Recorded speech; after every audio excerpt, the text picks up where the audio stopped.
Kathak is usually viewed as a very Nritta dominant art form. But how do you view it? The meaning of Kathak means the one who tells a story. So the storytelling aspect has a lot of fluidity, lucidity, and gentle, subtle movements, subtle eyebrow movements, subtle eye movements. So everything is very subtle in the dance form. I saw Kathak being played for Tamil songs. Tell me, how can somebody do it without the beautiful, deep understanding of the language? The thought processes are very different from that of North India. There's a big difference in the way you would say, "Kya hai?" or you'll say, "Inna." And being in the field of movement and expression of all kinds, not just facial, one realized that one has to express what one wants to teach.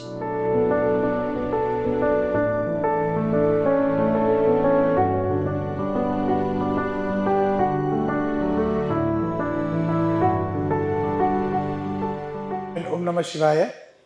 Welcome to one another evening of Experience Elements. On this 6-day Cultural Chamber series, we have been experiencing extremely beautiful artists and performances every evening. Yesterday we had Bharatanatyam, and a couple of days back we started with mandolin. And today we have another spectacular performance that is on the anvil.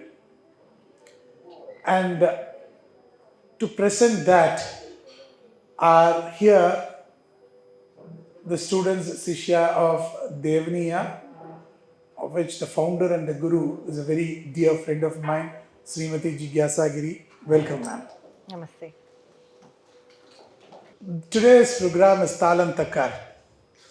And just before, as every day, I thought it is always nice to have a small chat with the artist of the evening before we get into the performance, so that we also understand and have a nice, because we don't get too many chances to interact with the artists. So today is one of those interactive sessions before we get into the program.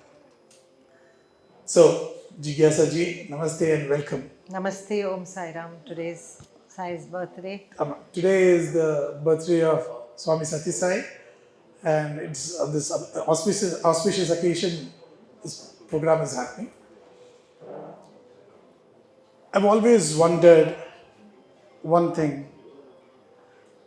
Chennai is sort of a cultural capital for the country. And when it comes to dance, this is the forte of Bharatanatyam. How did you build a Kathak castle in the forte of Bharatanatyam? This talk is for half an hour, 20 minutes, because my answer will go on for 1 hour. It could go as long, no problem. But thank you for that very beautiful question. Yes, Chennai is the castle, the palace, the bastion of Bharatanatyam. And since I was born and brought up in Chennai, though I am a Gujarati, it made it easier for me because at least I knew the language, maybe not the very high-flying language of Tamil, but at least I could communicate Tamil. And I grew up here, so for me, this city is my home. And it mattered that I did something here. And when I was young, my mother insisted that I learn to dance because she never got to learn to dance. And she used to force me. She was a doctor, but she used to force me to dance. I used to just hate it. And it was Bharatanatyam. I had a wonderful guru, Sri V. Kumar, who went later on to USA to teach in Padmini Ragini's school. I learned under him, I studied under him. Somehow, with great difficulty, with magic, my mother and he put me on the stage for Arangetram in 1978. And thereafter, my interest spiked a little because I got the little accolades and stuff like that, a typical young child. But when I went to Bombay with on one of my summer vacations, it was the first time at the age of 16 that I saw a Kathak performance. And that's when I told my mother that I want to learn this dance form. I don't want to do Aramandi. I can't do Aramandi, mom. And she, out like a magician, pulled a rabbit out of her hat and found my Kathak guru in Chennai. His name was also Krishna Kumar sir, but his name was Krishna Kumar Dharwar. And really, Krishna Kumar sir expired as a pauper. Nobody knew anything. Nobody knew about Kathak in Chennai. Since we were from Gujarat and Bombay, somewhere we might have understood a little bit because the language was familiar to us. And therefore, my lessons began. But many years later, when he was literally on his last breath, he actually spoke to me. He was in my parents' nursing home. And he spoke to me and he said, I don't know what you're going to do after me, but I suggest that someday you teach Kathak because you, more than a performer, you're a teacher. You have that in you. Now, a guru can see that perhaps in a student, but at the age of 24 and 22, you don't even care really. Your life is full of so many distractions. And life went on like that. And at a later age, it struck me that I want to get back to my dance. By then, my children were born, and I had traveled the world, I had done everything, and then finally came back home. And that's when I started teaching my daughter. And I found the tabla sir who used to play for me. By then, sir had passed on. And that's how it began. I have never been a planning sort of person, so I never planned Devanya. I just wanted to teach my daughter so that I get my practice. But she was a good student for me, unlike how I was when I was young. And Sir came with all the notes written in Telugu, and we kind of worked on that. And slowly, friends, children started coming, and somehow Devanya just happened. You say that you're not a person who's not of a planning kind. No, The river doesn't plan how it has to run, yes. but when it runs akhand. So that has been Devaniya. Yes. But now I understand what actually inspired you for Kathak. That is Aramandi.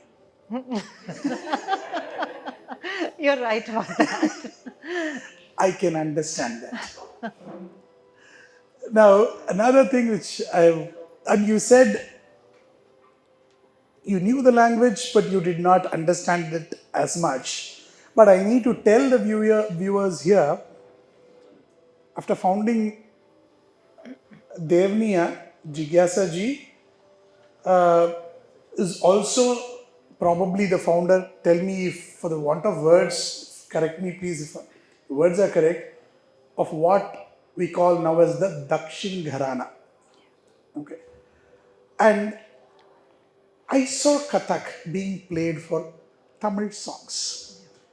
Tell me, how can somebody do it without the beautiful, deep understanding of the language? So that is crossing all language barriers. So tell me, how did the Dakshin Gharana happen? As Devanya started picking up momentum and we registered ourselves finally in 2009, yesterday we completed 16 years of Devanya. And when I started taking it seriously, I started working on the methodology. I realized the body language in South India, the thought processes are very different from that of North India. There's a big difference in the way you would say, "Kya hai?" or you'll say, "Enna." There's a difference, you know, and being in the field of movement and expression of all kinds, not just facial, one realized that one has to express what one wants to teach. And how do you teach it? Here, the Attami is this. In Kathak, it is very subtle, the Dora it's called. So everything is very different. There is no eyeball movement in Kathak, whereas in Bharatanatyam there is eyeball movement. Yato hastas tato drishti. Yes, but here the Yato Hasto is this way, Correct. direct look, and that also has a huge history due to the Mughal invasions, the way it had moved from the temples to the courts, and all of that. So how do you blend the two? How do you allow a dance form to take in the body language of a different geography from where it is originated? And that is why I call Devanya very beautiful. Um, you spoke about rivers, a tributary of the main gushing river of Kathak. Super. So, as it came south, it just flowed into the southern body language and the language. And yes, I do understand Tamil. I don't speak. Like if I hear the news, I won't understand half the words. Nowadays, I might because I have worked with Tamil in our productions. In fact, we've done the first Kathak Nritya Natika in Tamil language, and it's called Kalamurtum Dayam. And today you will also witness one Tamil piece, which I hope you all will like. Superb. In fact, I've been a fan of your costumes. I remember one of your programs where the costumes resembled Pavardhavani. Resemble? The Pavardhavani. Power Davni, yes. Yeah, for Kathak pieces, that's Yes. beautiful. Yes. That's beautiful. That's not even done in Bharatanatyam. Okay, and since we spoke about rivers, and you said it's a tributary, it's like Ganga blending into Kaveri. Yes. Okay, How so lovely. that's very beautiful, and I've always been, very appreciative of the way it is being done. Thank you. Thank you so much. And see, while how has been the response initially? I know that it is very difficult for people to understand a new art, and Kathak has always been very popular all over India. Old movies like Janak Janak Payal Baji and all were as popular in Chennai also, as much as, if not as much, but to great extent in South India also, as much as it was, say, about in Bombay or Delhi or whatever. So it is not completely new, but they had not adapted to do it. But when you started Devniya, I think it was arguably the first proper Kathak school in Chennai. And how was the response, and how do people understand, and how is the response now after 16 years? Yeah, that's also, there's a lot of dichotomy there. Um, Kathak is very popular because it is popular for its dynamism, the chakras, the footwork, the look, the certain aggression that it has, you know. So, and yet a very lucid flow. So, over the years and decades of Kathak coming down south through films and through masters who would sometimes, who would often in fact, and especially during Margari, bring Kathak to the Chennai audiences, we saw a lot of the dynamism of Kathak more than the fluidity and the flow of Kathak. So it was a different art form that one looked at with awe. Whether one understood it or not is always a question mark in my mind. Not to speak more or less of either the Rasika or the performer, but just to speak of the difference in the geography and the understanding of an art form. With Devanya, what has happened is that because, as I spoke of the whole body language and the methodology changing, there is what I call a Dakshini Andaz, a garnishing of a southern spice in our Kathak formats. And you will find that difference even when you watch today. However, the costumes, as you spoke of also, the Pavada Davani, was also part of that whole ideology that let's blend in and let's see how it works. Does communicative language of words really have to uh, be a barrier in the communication through movement, dance, and expression? And this has been my absolutely my passion to experiment and explore. So I have been doing that a lot. In fact, we worked with Jagadananda Karaka. It was amazing to work with that piece. He moves so fast, Yeah. you know. So it was. I mean, Shweta will remember how they had to really work with it, and it really was very nice. We must revive that one. And then we worked, of course, with Bhartiya's Payumoli Niyanukku, which today we are going to perform. And today they won't be wearing the Davani because now the confidence to carry it off without the southern look has come into Devanya over the last 16 years. So that comes with practice and more understanding of the language, the art form, the geography, and all coming together as one. Yeah, what you say is exactly right. The language of art is the same.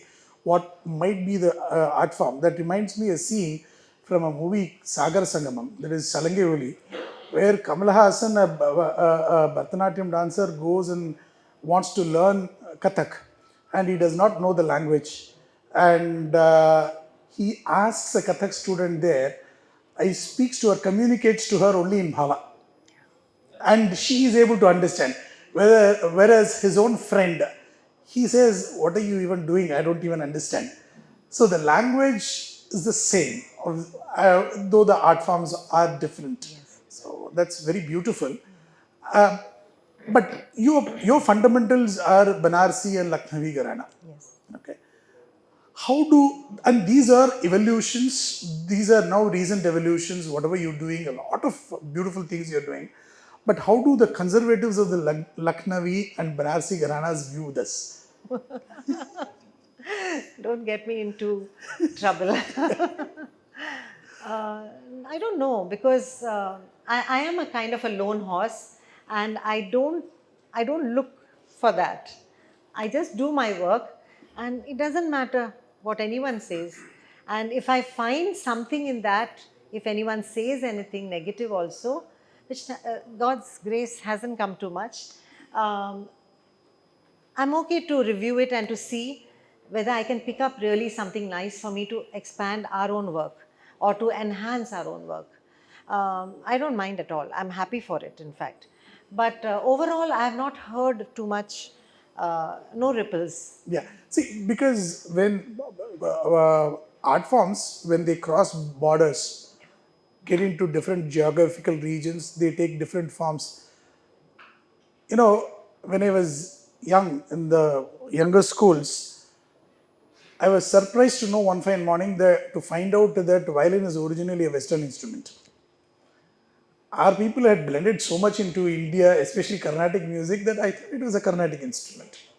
So when it crosses geographical borders, as I said, initially you needed that southern look to present Tamil songs and other things. And now you present Jagadananda Karaka with the same costume as a normal Kathak costume.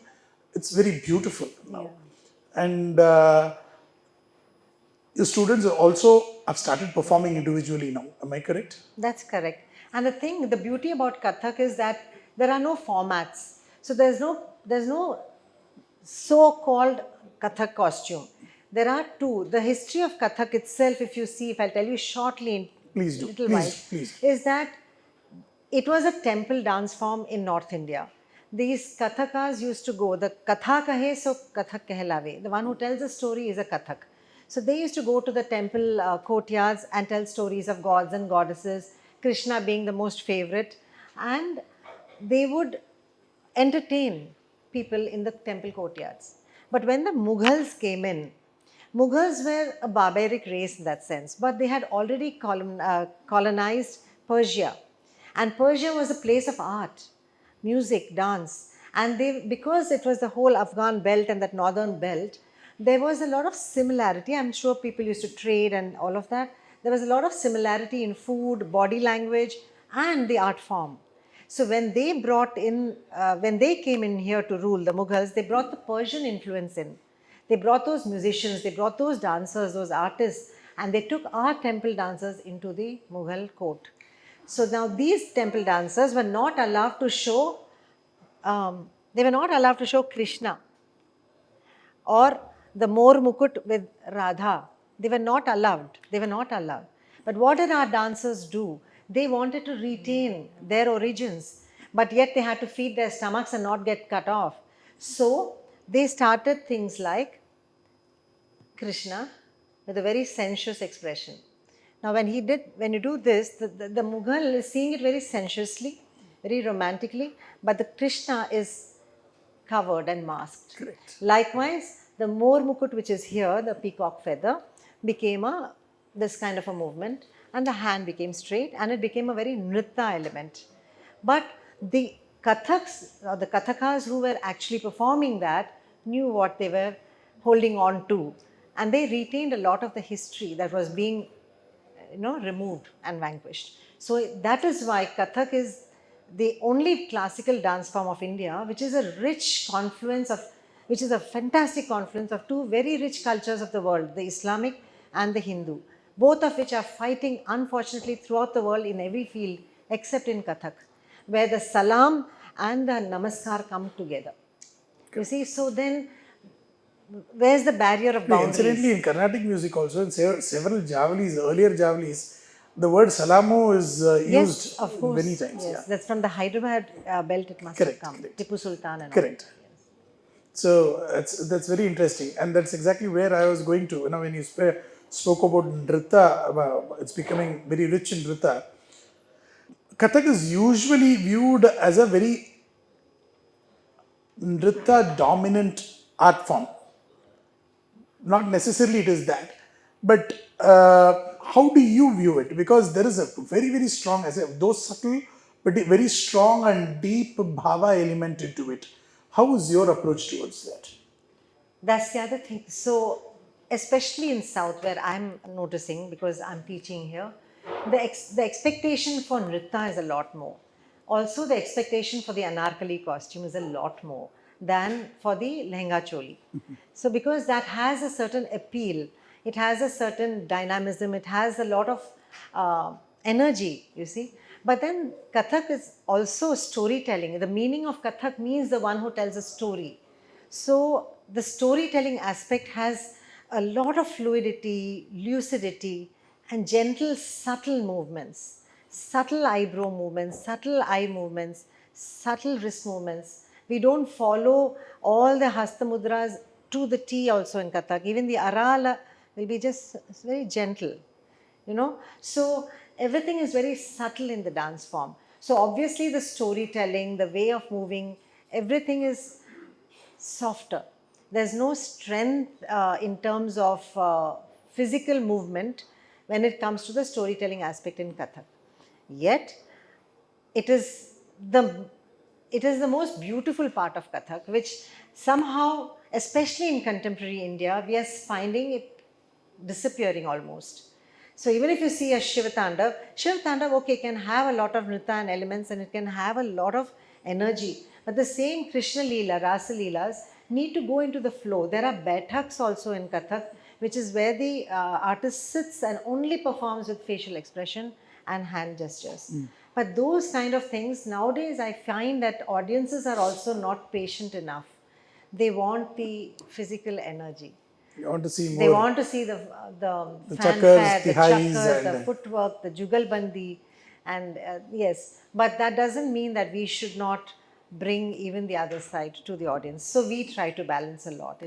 see another thing which I wanted to know your personal favorite, because I've seen you using a lot of new sahityas. You always keep searching, but at the same time you also use a lot of existing traditional sahityas also. What is your personal favorite? You like to work with the traditional sahityas more, or you encourage yourself and your students to search for new sahityas? I prefer the new. New one. Okay. The new, but in which is embedded the tradition and the oldest traditions of India.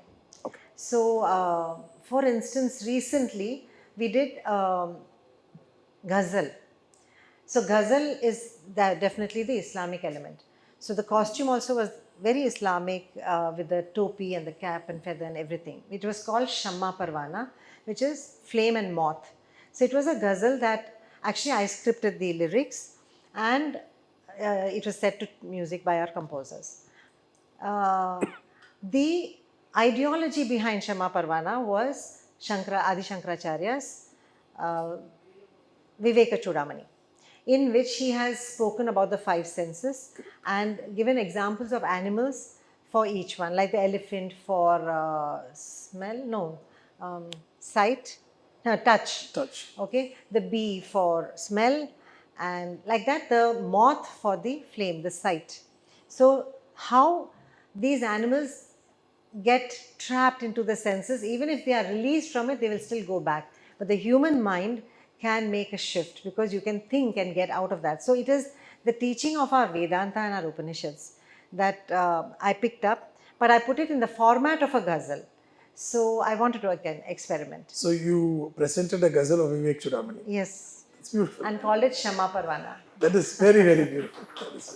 That is extremely beautiful. And it was written in Hindi, Urdu, and The narration was in English. Okay. So that was, and the other thing I like to do is go into the essence of a story, because stories are many. There can be story, story, story, story. But therefore, what? What happens at the end of the story? The essence is only one, that you have to reach to that one. So that seems to be what I want to do every time. Correct. Whether it is an old Sahitya or a new, it doesn't matter. Now I'm going to ask you a question which every dance Acharya, Natya Acharya faces. What do you do when your students don't come for classes?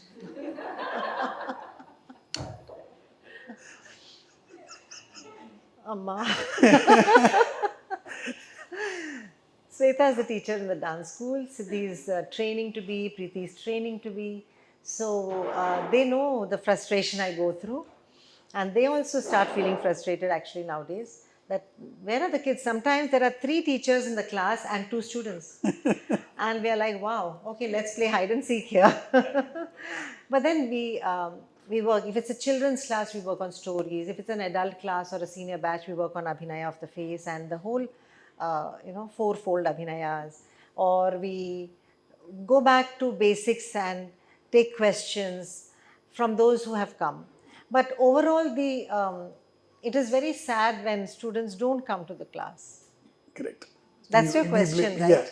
Yeah. Yeah. When they are there, enrolled, but they are not there. Correct. Correct. Very frustrating. Very frustrating. We blame the schools for that? Or parents? No, it's just the time. See, it's very sad because there's so much traffic. Second is schools and the extra classes, and then work. They're all working women. Correct. All of them. Today, if they're not here in big numbers, and they are, it's because it's Sunday. Okay. So thank you for giving me Sunday. If it was Tuesday, they would not have been able to come. Okay. They're all working late hours, and even for rehearsals, it's only after 7 p.m. So, since you spoke about rehearsals, I'll ask you about another challenge. How about your accompaniments? Very difficult. Chennai didn't have, even we didn't know how to make the ghungroos. The salangai of Kathak is very different. It's strung on ropes, not ropes, thick threads. And that thread till today is not available here. I get it from Calcutta. The ghungroos are available, but the better ones, the quality ones, are from Kolkata or Delhi. Delhi, the first time I got it, the guy cheated me completely, and I was so new, I didn't know. So what I did is I bought a pair, and then I kept closing, knotting, opening, and I learned how to make the whole thing myself. Oh. Now there's a whole group of women here, economically marginalized women, who are now making ghungroos for Dermiya. Oh, excellent. Yeah. Excellent. So they have a new Varamanam. Correct. And they do such a good job. Whatever they are wearing is only from these women. That is beautiful. Yeah. So it took a good 15 years to get into this whole system. And your regular music troupe is always... Music troupe is also... See, our tabla sir expired a few years ago, but his Sishya plays for us the tabla in the dance school. Excellent. So tabla we have. Okay. But lehra, that is the shruti, it's very difficult because that's a whole new art to learn and play. So we don't have it. But what we do is we have a whole team of composers, a father and daughter team with their musicians and their studio, which is in Bangalore. And he used to play the tabla in my Guru Dr. Maya Rao's Natya Institute of Choreography in Bangalore. So he knows Kathak, his daughter has studied Kathak, so it makes a big difference.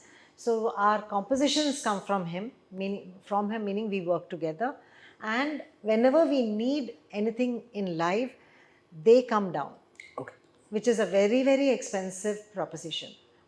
Okay. And we do have 1 or 2 sitarists here, we have a sarangi player here, they are very expensive. But we try to do live music sometimes, but nowadays, mostly recorded. No, as an organizer, one thing I can tell you, whenever I speak to, for any dance programs, I speak to a dancer and check with them for dates and their availability. They'll always say, Ashwinji, I am available. First, let me check if my musicians are available. Yes. Because those are the people who are in most demand. And finally, I'll come to my favorite question to you. Not many people know here, she's a wonderful poet. And I have been personally pushing her to come up with her poetry publication. Now I demand, Jigyasa ji, when is your poetry publication coming out? Who reads these days? I do.